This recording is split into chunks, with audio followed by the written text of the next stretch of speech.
Matapos ang sunod-sunod na pangyayari sa Kamara at sa Senado, pinabulaanan ng Malacanang ang mga usap-usapan ng umano'y panibagong destabilization plot laban sa Marcos administration. Lumutang ang mga bagong usap-usapan ng destabilization kasunod ng mga ulat kaugnay kay Senator Ronald Bato de la Rosa at ang umano'y mga kaganapan sa pagpapatupad ng warrant mula International Criminal Court noong Lunes.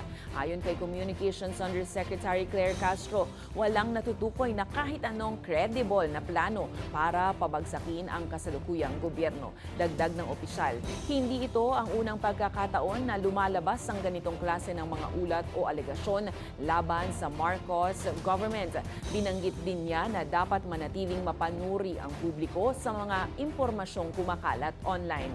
Hindi naman pinangalanan ng palasyo kung sino o anong grupo ang posibleng nasa likod ng mga kumakalat na espekulasyon, pero iginiit, kilala na ng pamahalaan kung saan ito nanggagaling.